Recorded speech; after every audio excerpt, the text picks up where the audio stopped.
دوسری چیز جس سے کہ انسان کے اوپر اللہ کی رحمت برستی ہے اس کو کہتے ہیں استغفار. استغفر اللہ ربی من کل ذنب واتوب الیہ.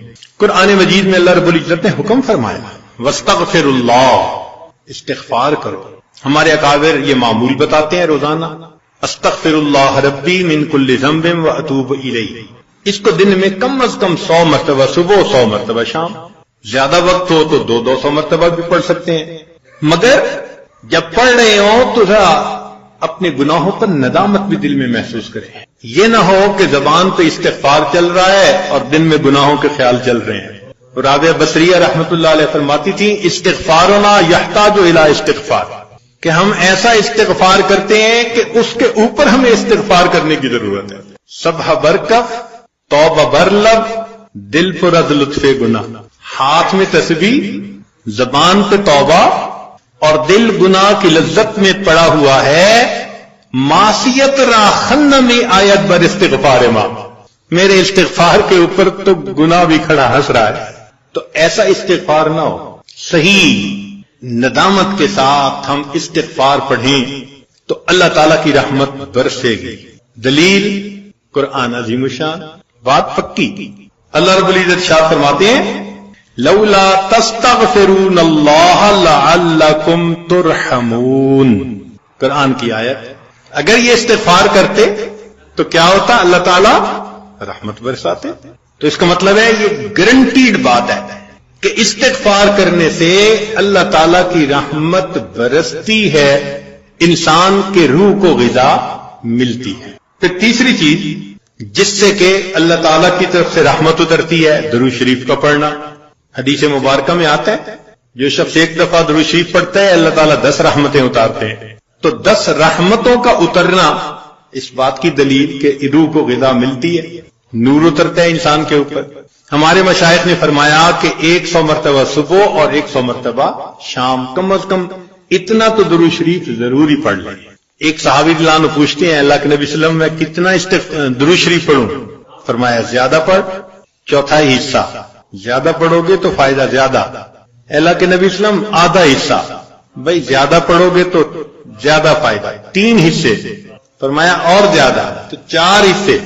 جب انہوں نے کہا کہ میں پورا وقت درود شریف پڑھنے میں لگا دوں گا، نبی اسلام نے فرمایا اذن یغفر لک ذنبک، تیرے گناہوں کو بخش دیا جائے گا اور تیرے غموں کو تیرے سر سے اتار دیا جائے گا. تو درود شریف کے پڑھنے سے اللہ تعالیٰ گناہوں کو معاف کرتے ہیں اور دھو دیتے ہیں. صدیق اکبر رضی اللہ عنہ فرمایا کرتے تھے کہ ٹھنڈا پانی آگ کو اتنا جلدی نہیں بجھاتا جتنا جلدی درود شریف کا پڑھنا انسان کے دلوں کی ظلمت کو مٹا دیتا ہے. سیدنا علی رضی اللہ عنہ فرمایا کرتے تھے کہ اگر اللہ تعالیٰ اور اس کے رسول صلی اللہ علیہ وسلم نے تسبیح، تکبیر، تحمید، تہلیل ان کے فضائل نہ بتائے ہوتے تو میں اپنا پورا وقت درود شریف کے پڑھنے میں گزار دیتا. تو ہم بھی درود شریف پڑھیں کم از کم 100 مرتبہ صبح اور 1 مرتبہ شام. اس سے کیا ہوگا کہ دل کو غذا پہنچ جائے گی. چوتھی چیز اللہ کا ذکر کرنا، ذکر لسانی یا ذکر قلبی جیسا بھی معمول ہو. ذکر کے کرنے سے اللہ تعالیٰ کی رحمت اترتی ہے. اور حدیث پاک سے دلیل نزلت علیہم السکینہ، ان کو رحمت ڈھانپ لیتی ہے. ملائکہ آ جاتے ہیں ان کے اوپر. جہاں لوگ مل بیٹھتے ہیں مختلف جگہوں سے آئے ہوئے اللہ کو یاد کرنے کے لیے، تو ذکر کرنے سے سکینہ کا نازل ہونا بھی اس بات کی دلیل کہ انسان کے دل کو غذا ملتی ہے. ذکر سے ذات کی محبت بھی پیدا ہوتی ہے. جتنا جس چیز کا تذکرہ زیادہ کریں اتنا اس سے محبت ہوتی ہے. تو کثرت ذکر کا حکم اس لیے کہ اس سے اللہ رب العزت کی محبت انسان کے دل میں پڑتی ہے. یہ نغمہ فصل گلو لالا کا نہیں پابند، بہار ہو کے خزاں لا الہ الا اللہ. ہمیشہ ذکر کرنا ہے، ہر وقت کرنا ہے. موسموں کے بدلنے کا اس پہ اثر نہیں ہوتا.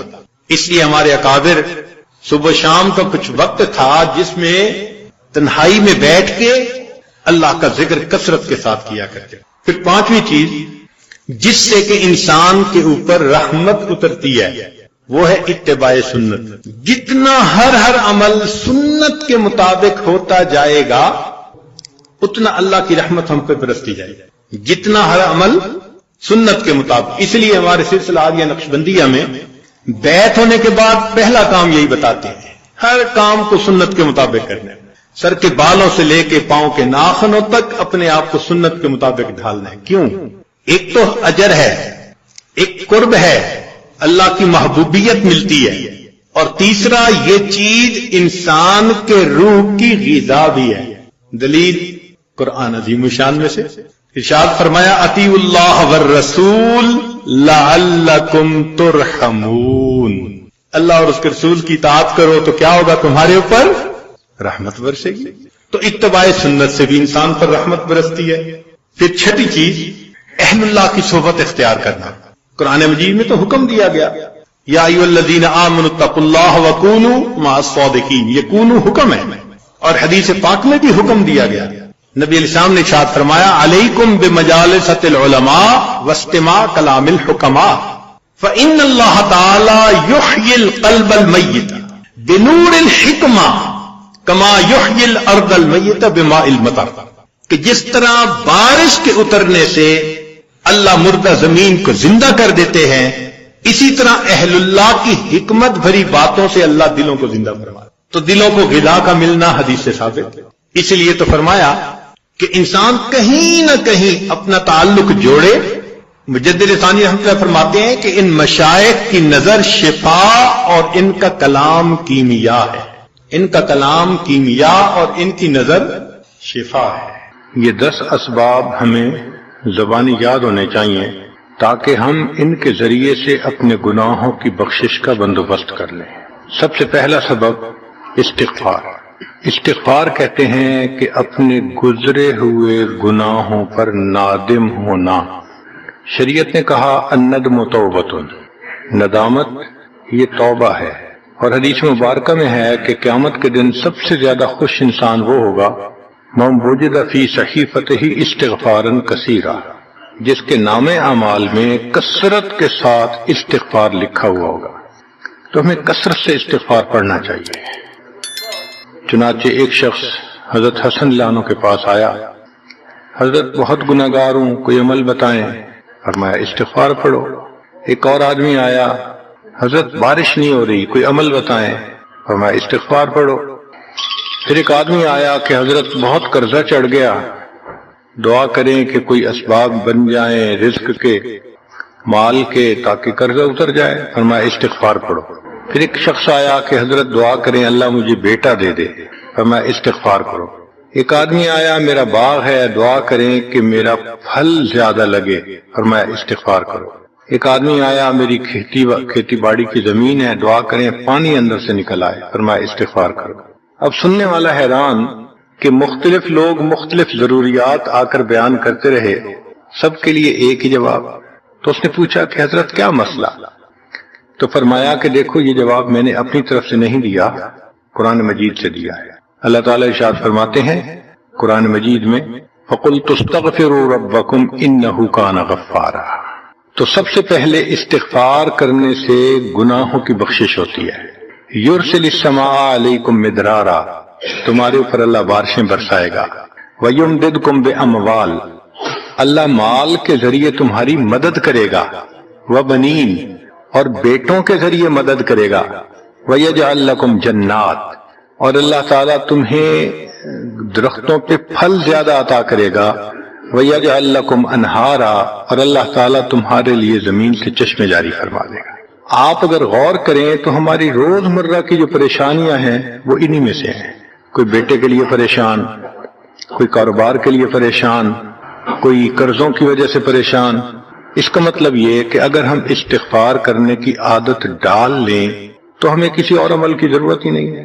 اور یہ عمل قرآن مجید میں بتایا گیا ہے، یہ پروردگار عالم کا کلام ہے. ہم استغفار کم کرتے ہیں، کم از کم 100 مرتبہ صبح اور شام استغفار کا کرنا معمول بنا لینا چاہیے. آپ لوگ ڈرائیو کرتے ہیں اپنے دفتر جاتے ہوئے تو راستے میں جو آدھا گھنٹہ لگتا ہے اس میں کیا کرنا ہوتا ہے؟ بعض لوگ نعت سن لیتے ہیں، تلاوت سن لیتے ہیں، وہ بھی عبادت ہے. لیکن اس سے زیادہ بہتر یہ ہے کہ انسان خود پڑھے کچھ. تو اگر اس دوران آپ استغفر اللہ ہی پڑھتے رہیں تو سینکڑوں دفعہ استغفار نامے اعمال میں لکھا جائے گا، اور اگر پورا پڑھ لیں استغفر اللہ ربی من کل ذنب واتوب الیہ تو یہ سونے پہ سہاگے والی بات ہے۔ تو اپنے ٹائمنگز کو ایسے ایڈجسٹ کریں کہ اس میں درود استغفار کثرت کے ساتھ آپ پڑھ سکیں، کیونکہ حدیث پاک میں یہ فرمانا کہ قیامت کے دن وہ بندہ بہت خوش ہوگا جس کے نام اعمال میں استغفار زیادہ ہوگا۔ دوسرا سبب ہے توبہ۔ توبہ اور استغفار بہت قریب قریب ہیں، ان میں لائن آف ڈیمارکیشن ڈالنا تھوڑا ڈیفیکلٹ ہے، مگر علماء نے لکھا ہے کہ استغفار پچھلے گناہوں پہ ریپینٹنس کو کہتے ہیں، اور توبہ آئندہ گناہوں کو کمٹ نہ کرنا، اس کی کمٹمنٹ کرنا، عزم کرنا، اس کو کہتے ہیں۔ توبہ عزم جازم، ایک عہد کرنا کہ میں نے آج کے بعد گناہ نہیں کرنا، یہ توبہ کہلاتا ہے۔ تو گویا توبہ کا تعلق آئندہ گناہ نہ کرنا، استغفار کا تعلق پاسٹ کے ساتھ ہے کہ میں نے جو کیا برا کیا، اللہ بس میری غلطی کو پلیز معاف کر دیں، اس کو استغفار کہتے ہیں۔ اور یہ استغفار کا حکم اللہ رب العزت نے اپنے حبیب صلی اللہ علیہ وسلم کو دیا، فسبح بحمد ربک واستغفرہ، حکم ہے، صیغہ ہے امر کا۔ اللہ کے محبوب صلی اللہ علیہ وسلم کو اگر یہ حکم ہے تو سوچئے پھر ہمیں استغفار کرنے کی کتنی ضرورت ہے۔ توبہ ہر بندے پہ کرنی ضروری، چنانچہ کافر ہے تو وہ کفر سے توبہ کر کے مسلمان بن جائے، مومن ہے گناہوں سے توبہ کر کے نیک بن جائے۔ جو نیک ہے وہ جو اپنے اعمال کے اندر غفلت ہوتی ہے، نماز کی غفلت، ذکر میں غفلت، تلاوت میں غفلت، اس غفلت سے توبہ کرے، اور جو کہے کہ جی میں تو اس سے بھی توبہ کرتا ہوں، تو بھئی ہم جو اعمال کرتے ہیں یہ اس کوالٹی کے تو نہیں کہ اللہ تعالیٰ کے ہاں قبولیت پا سکیں۔ اب پھر استغفار کرنا کہ اللہ اس کو قبول کر لیجئے، کیونکہ اللہ کے محبوب صلی اللہ علیہ وسلم نے فرمایا ما عبدنا کا حق کا عبادت، اے اللہ ہم نے عبادت نہیں کی جیسے عبادت کرنے کا حق تھا۔ اگر سید الاولین والآخرین صلی اللہ علیہ وسلم یہ فرماتے ہیں، ہم کس کھیت کی گاجر مولی ہیں، ہماری عبادتیں کیا عبادتیں ہیں؟ تو استغفار کرنا، توبہ کرنا ہم میں سے ہر بندے پر لازم ہے۔ تیسری چیز جس سے کہ گناہ معاف ہوتے ہیں، الحسنات الماحیہ، نیکیاں۔ جو انسان نیک اعمال کرتا ہے تو گناہ دھل جاتے ہیں۔ نیک اعمال کی مثال صابن کی ہے، گناہوں کی مثال میل کی سی ہے۔ صابن جتنا زیادہ لگتا ہے اتنا میل دھل جاتی ہے۔ ان الحسنات یذہبن السیئات، یہاں شیطان دھوکہ دیتا ہے۔ مثلا اگر کوئی بچہ تعلیم پا رہا ہے مگر کوئی گناہ بھی کرتا ہے، تیرے علم کا کیا فائدہ، گناہ تو چھوڑتا نہیں۔ بھائی اگر گناہ کرتے ہیں تو علم تو الٹا ان گناہوں کو دھوئے گا، وہ علم ہی چھڑوا دیتا ہے تاکہ دھونے کا مسئلہ ہی نہ رہے۔ اب عورت سوچے گی میں پردہ تو کرتی نہیں، نمازوں کا کیا فائدہ؟ یہ دھوکہ ہے شیطان کا۔ بھئی آپ نمازیں پڑھتی رہو، اس نمازوں کی برکت سے اللہ پھر پردے کی بھی توفیق دے دیں گے۔ تو نیکی نہیں چھوڑنی چاہیے کبھی بھی، یہ سوچ کے جی میں اچھا تو ہوں نہیں، کیا فائدہ؟ فائدہ ہے۔ جب اللہ فرما رہے ہیں کہ نیکیاں گناہوں کو دھو دیتی ہیں، بھئی گناہ تو ہم چھوڑتے نہیں اور نیکی آرام سے چھوڑ دیتے ہیں، یہ کہاں کی لاجک ہے؟ تو اس لیے نیکی بھاگ بھاگ کے کرنی چاہیے۔ اگر گناہ ہے تو نیکی اور زیادہ کریں تاکہ نیکی کی برکت سے گناہوں کی ظلمت ختم ہو جائے اور دھل جائے۔ حدیث پاک میں ہے بندہ گناہ کرتا ہے لکھ دیا جاتا ہے، دوسرا گناہ، تیسرا، 5 گناہ کرتا ہے، پھر اس کے بعد وہ ایک نیکی کرتا ہے تو نیکی والا فرشتہ کہتا ہے کہ دیکھو اللہ کے ہاں دستور ہے من جاء بالحسنۃ فلہ عشر امثالھا، اس کو 10 نیکیاں ملنی تھی، تم نے 5 گناہ لکھے ہیں نا، اچھا تم 5 گناہ مٹا دو، میں نامہ اعمال میں 10 نیکیوں کی بجائے صرف 5 نیکیاں بیلنس وہ ڈال دیتا ہوں۔ چنانچہ 5 گناہ مٹا دیے جاتے ہیں، 5 نیکیاں نامہ اعمال میں لکھ دی جاتی ہیں۔ اس لیے خوب نیکی کرنی چاہیے تاکہ اللہ تعالیٰ گناہوں کی ظلمت سے ہمیں محفوظ فرما دے۔ چوتھی چیز جس سے کہ گناہ معاف ہوتے ہیں، دعاء المؤمنین للمؤمن، جو ایمان والے ایک دوسرے کے لیے دعائیں کرتے ہیں اس سے بھی گناہ معاف ہوتے ہیں۔ چنانچہ عمر لانو جا رہے تھے عمرے کے لیے، نبی علیہ السلام نے فرمایا اے بھائی ہمیں اپنی دعاؤں میں نہ بھولنا، تو نبی علیہ السلام نے امت کو تعلیم دی کہ ایک دوسرے کو دعاؤں کے لیے کہنا چاہیے. یہ بہت اچھی عادت ہے کہ جب کسی سے ملیں جی ہمیں اپنی دعاؤں میں یاد رکھیں. والدین کو کہنا، بڑوں کو کہنا، دوستوں کو کہنا. کیا معلوم کس کی مانگی ہوئی دعا کام آ جائے. اس دعا کا فائدہ ہوتا ہے نا، تبھی تو قرآن مجید میں دعا سکھائی گئی. ربنا اغفر لنا ولاخواننا الذین سبقونا بالایمان. اے اللہ جو ہم سے پہلے ایمان والے چلے گئے ان کی بھی مغفرت فرما دے. تو فائدہ ہوتا ہے تو قرآن نے دعا سکھائی ہے نا. تو ایمان والوں کی دعاؤں سے دوسرے ایمان والوں کو فائدہ ہوتا ہے. حدیث پاک میں ہے دوست کی دعا دوست کے پیٹھ پیچھے رد نہیں کی جاتی. کیوں؟ اس میں خلوص ہوتا ہے. تو اس لیے حدیث پاک میں ہے، مسلم شریف کی روایت ہے کہ اگر کوئی آدمی فوت ہو جائے اور 40 آدمی جنازہ پڑھ لیں جو ایمان والے ہوں، توحید والے ہوں، فرمایا ما من رجل مسلم یموت فیقوم علی جنازتہ 40 رجلا لا یشرکون باللہ شیئا الا شفعهم اللہ فیہ. اللہ 40 بندوں کی نماز جنازہ کو قبول کر کے میت کی مغفرت فرما دیتے ہیں. پانچواں عمل ما یعمل للمیت من اعمال البر.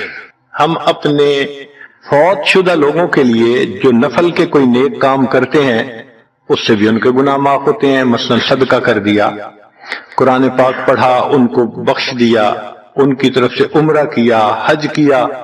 ان نفلی اعمال کا ثواب ان کو ملتا ہے. اس کی وجہ سے ان کے گناہوں کو معاف کر دیا جاتا ہے.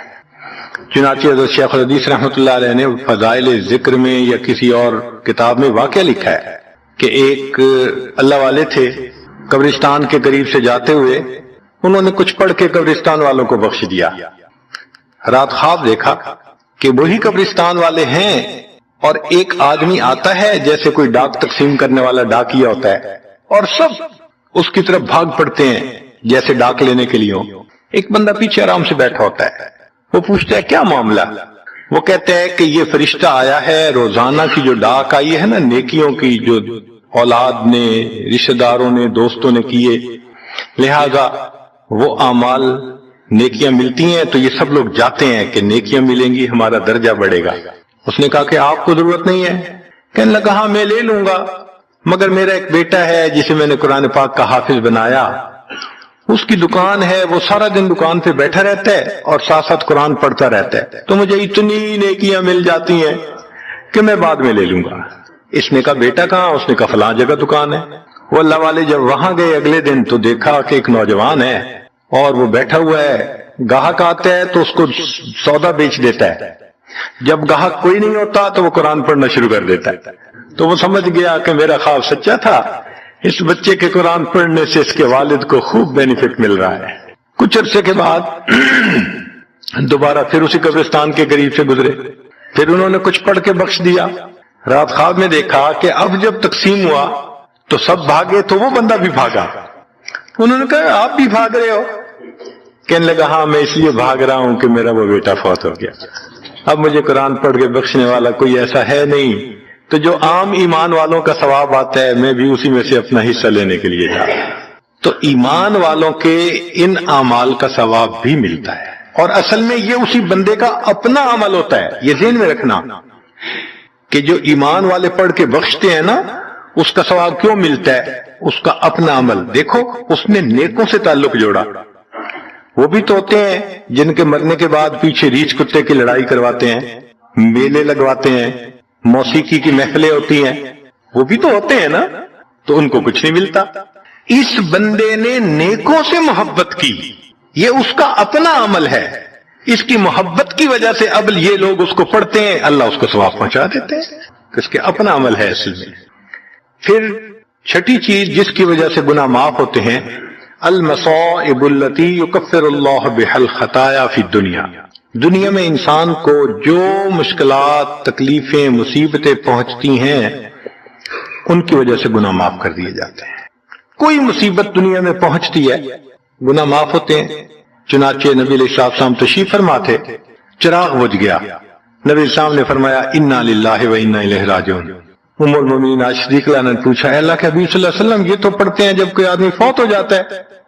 فرمایا عائشہ مومن کو جو بھی دنیا میں تکلیف غم پہنچتا ہے اگر وہ اس کے اوپر انا للہ پڑھ لے اس کو ثواب ملتا ہے، تو سوچنے کی بات ہے چراغ کے بجھنے پر اگر ثواب ملتا ہے تو کسی عزیز کی زندگی کا چراغ بجھ گیا اس پر کتنا ثواب ملے گا؟ اس لیے تکلیف آئے تو پریشان ہونے کی بات نہیں ہوتی، صبر کرنے کی بات ہوتی ہے۔ انسان بے صبری کے ذریعے خواہ مخواہ اس تکلیف پر ملنے والے ثواب سے اپنے آپ کو محروم کر دیتا ہے۔ بے صبری سے تکلیف ختم نہیں ہوتی، ثواب ملنا بند ہو جاتا ہے، تو بے صبری کا کیا فائدہ؟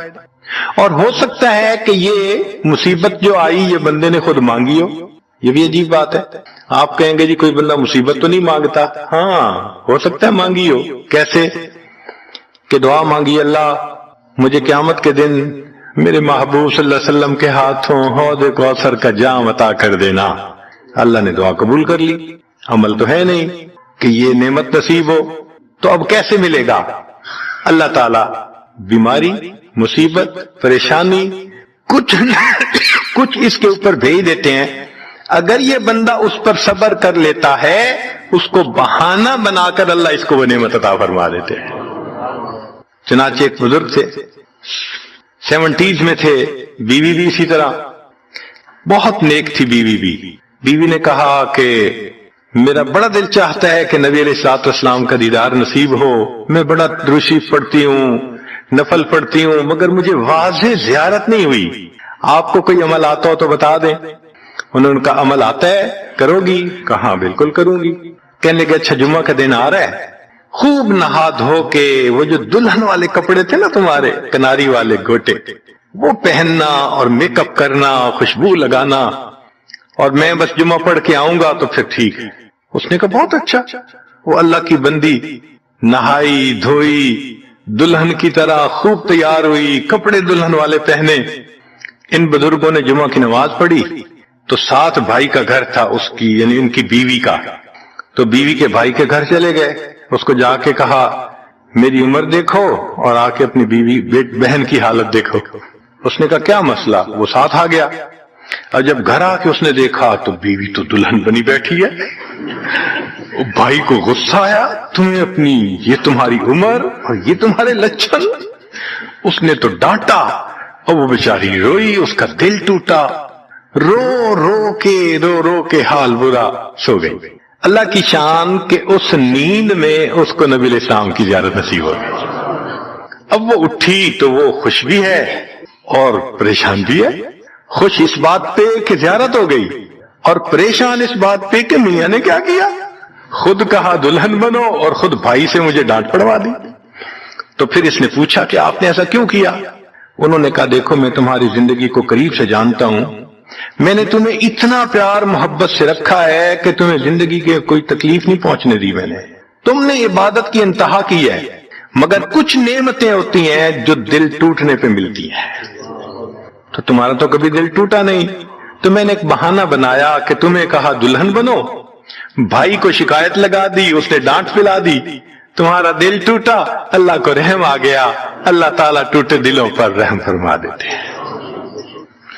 تو ممکن ہے کہ یہ مصیبت، یہ پریشانی اللہ کی طرف سے ہمارے لیے انعام کا سبب بن کے آئی ہو۔ اس لیے ہمارے بزرگوں نے کہا سکھ دکھاں تو دیواں وار، کہ میں سکھوں کو دکھوں پہ قربان کر دوں، سکھ دکھاں تو دیواں وار، دکھاں آن ملائم یار، کہ دکھوں نے مجھے میرے یار سے ملا دیا۔ اللہ کو بڑا ترس آتا ہے اس بندے پر جس پر کوئی مصیبت آتی ہے، پریشانی آتی ہے۔ پھر ساتویں چیز جس سے کہ گناہ معاف ہوتے ہیں، ما يحصل فی القبر من الفتنة والزغطة والروع، قبر کے اندر انسان جب جائے گا تو اس کو وہاں پر ضغط قبر پیش آئے گا، قبر دباتی ہے، اس قبر کے دبانے سے بھی گناہ معاف ہوتے ہیں، اور یہ ضغط قبر ہر کسی کو پیش آئے گا۔ سعد رضی اللہ عنہ ایک صحابی ہیں، نبی علیہ السلام نے ان کا جنازہ پڑھایا اور اللہ کے محبوب صلی اللہ علیہ وسلم پنجوں کے بل چلنے لگے، تو صحابی نے پوچھا اے اللہ کے حبیب صلی اللہ علیہ وسلم آپ ایسے چل رہے ہیں؟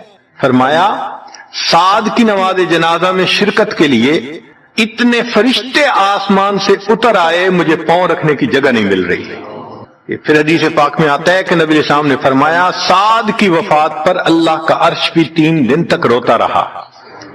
جن کی وفات پہ اللہ کا عرش روئے، اللہ کے فرشتے جنازے میں اتریں، کیسے اللہ کے مقبول بندے ہوں گے؟ پھر نبی علیہ السلام نے فرمایا سعد کو بھی ضغط قبر پیش آیا۔ تو اس کا مطلب یہ کہ یہ ضغط قبر تو پیش آنا ہی ہے، ہر کسی کو آنا ہے، کوئی بھی ہو۔ اب یہ عجیب سی بات ہے، مگر اس کو سمجھیں کہ کیوں پیش آنا ہے۔ آپ اگر کسی ریسٹورنٹ پہ جائیں اور جا کے سویٹ ڈش کھائیں یا کباب کھائیں تو بل پے کرنا پڑتا ہے نا۔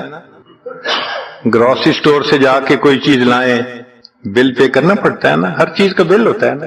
اس دنیا میں انسان جو مزے لیتا ہے، بھلے جائز صحیح، ان کی بھی ایک کاسٹ ہے اور وہ اسے پے کرنی پڑے گی، اور وہ کاسٹ ضغط قبر سے پے ہوگی۔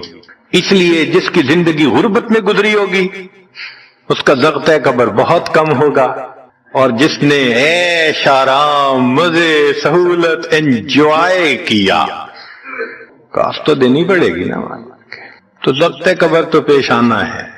ہمارے والد صاحب بچپن میں دیکھتا تھا میں کہ بہت اچھا سالن بنا ہوتا تھا نا، تو اکثر وہ گلاس پانی کا اٹھاتے تھے اور ایک گھونٹ پانی ڈال دیتے تھے۔ مجھے سمجھ نہیں آتی تھی یہ کیا کرتے ہیں، میں اکثر ان سے پوچھتا تھا ابو آپ ایسے کیوں کرتے ہیں، نہیں بتاتے۔ جب ان کی وفات ہوئی تو بعد میں والدہ صاحبہ نے کہا کہ اصل میں وہ یہ کہا کرتے تھے کہ نفس میرا دشمن ہے، میں اس نفس کو لذتیں کیوں دوں۔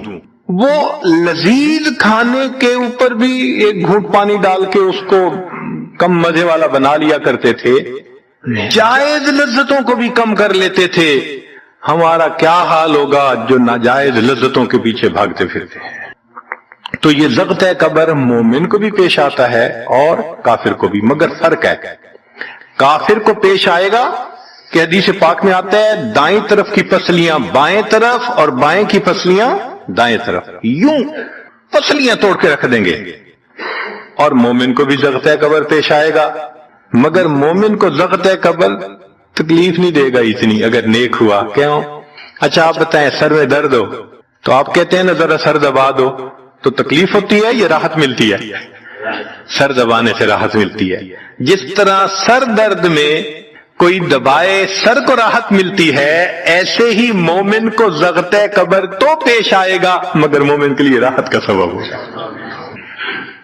8ویں چیز جس سے کہ گناہ معاف ہوں گے، احوال یوم القیامت وکربھا وشدائدھا۔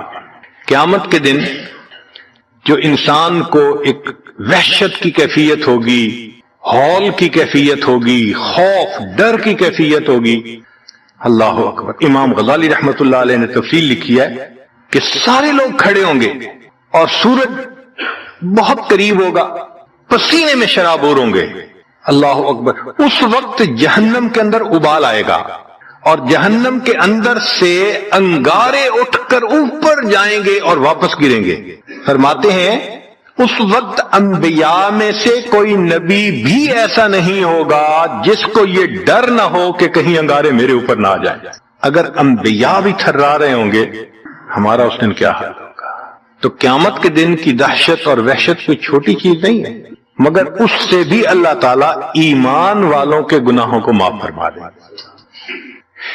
پھر نویں چیز جس سے کہ گناہ معاف ہوں گے، شفاعت النبی صلی اللہ علیہ وسلم فی اہل الذنوب یوم القیامہ۔ قیامت کے دن اللہ کے پیارے حبیب صلی اللہ علیہ وسلم جو اپنی امت کے لیے شفاعت فرمائیں گے، اللہ اس پر بھی امتیوں کے گناہوں کو معاف فرما دیں گے۔ نبی علیہ السلام نے ارشاد فرمایا کہ اللہ رب العزت نے ہر نبی علیہ السلام کو ایک ایسی دعا مانگنے کا اختیار دیا کہ جیسی دعا مانگی جائے گی منوان قبول ہو جائے گی۔ تو انبیاء نے دعائیں مانگی، تو صحابی نے پوچھا اے اللہ کے نبی وسلم آپ کو بھی اختیار دیا گیا؟ فرمایا مجھے بھی اختیار دیا گیا۔ اے اللہ کے نبی وسلم آپ نے کیا دعا مانگی؟ فرمایا میں نے کوئی دعا نہیں مانگی، میں نے اس کو ذخیرہ رکھ لیا، قیامت کے دن جب میری گنہگار امت کا حساب ہوگا اس وقت میں وہ دعا مانگوں گا، امت کو لے کے جنت میں جاؤں گا۔ اللہ کے محبوب صلی اللہ علیہ وسلم کو امت سے کتنا پیار تھا۔ کوئی ماں اولاد کے لیے 23 سال نہیں روتی، جوان بیٹا فوت ہو 2-4 مہینے رو کے پھر نارمل لائف ہو جاتی ہے۔ کوئی باپ اولاد کے لیے 23 سال نہیں روتا، اللہ کے پیارے حبیب صلی اللہ علیہ وسلم امت کے لیے 23 سال آنسو بہاتے، رب امتی رب امتی رب امتی دعا مانگتے تھے، لمبے سجدے۔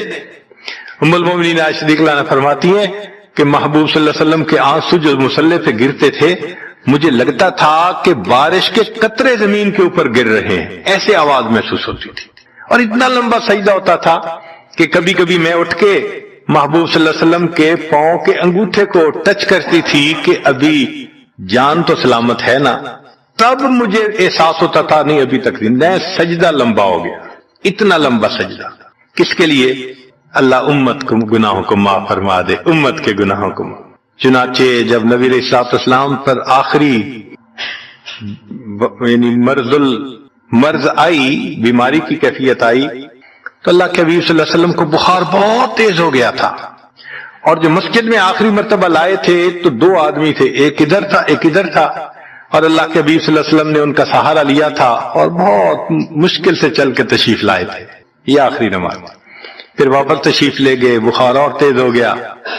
سیدہ عائشہ صدیقہ رضی اللہ عنہا فرماتی ہیں کہ میں نے اوپر کپڑا سا ڈال دیا، کپڑے کے اوپر سے مجھے گرمی محسوس ہو رہی تھی، میں نے پانی کا ایک پیالہ پیش کیا، اللہ کے حبیب صلی اللہ علیہ وسلم پانی کے پیالے میں ہاتھ مبارک ڈالتے تھے اور اپنے چہرے پہ لے رہے تھے، اور جسم تھا کہ جیسے کوئی گرم چیز میں سے گرمی نکل رہی ہوتی ہے، اس طرح وہ بخار سے دہک رہا تھا۔ فرماتی ہیں کہ مجھے محسوس ہوا کہ یہ تو بہت تیز بخار ہے، کبھی ایسا نہیں دیکھا۔ تو میں نے پوچھا اے اللہ کے حبیب صلی اللہ علیہ وسلم، بخار ایسا تو کبھی نہیں دیکھا، اتنا زیادہ تیز، اتنا زیادہ تیز؟ نبی علیہ السلام نے فرمایا عائشہ، مومن کو سکرات موت کے وقت جو تکلیف ہوتی ہے اس پر بھی اس کے گناہ معاف ہوتے ہیں۔ میں نے اللہ سے یہ دعا مانگی تھی، اللہ جب میری سکرات کا وقت آئے تو مجھے تکلیف زیادہ دے دینا، اور اس کے بدلے اللہ میری امت کے گناہوں کو معاف فرما دینا۔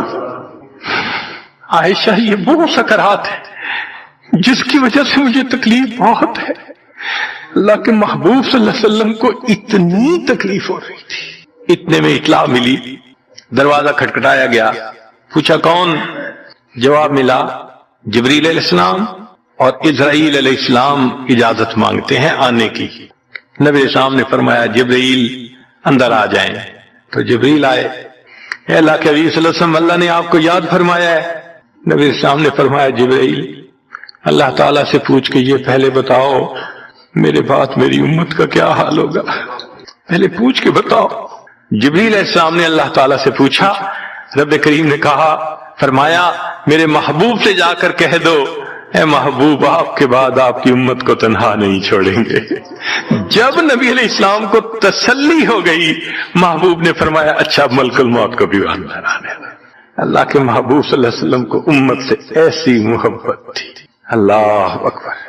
چنانچہ حدیث پاک میں ہے کہ نبی علیہ السلام نے فرمایا خیرت بین ان یدخل نصف امتی الجنہ و بین شفاعہ، اللہ رب العزت نے مجھے چوائس دیا، اختیار دیا کہ اے میرے حبیب صلی اللہ علیہ وسلم آپ چاہیں تو آپ کی آدھی امت کو بلا حساب جنت بھیج دیں گے، اور آپ چاہیں تو جن کی آپ شفاعت کریں ان کو بھیجیں گے۔ نبی علیہ السلام فرماتے ہیں فاخترت الشفاعہ، میں نے شفاعت کو چن لیا، لأنہا اعم و اکثر، اس لیے کہ میری شفاعت پر آدھی سے زیادہ امت کے لوگ جنت میں چلے جائیں گے۔ اللہ اکبر۔ پوچھنے والے نے پوچھا اے اللہ کے حبیب صلی اللہ علیہ وسلم اترونہا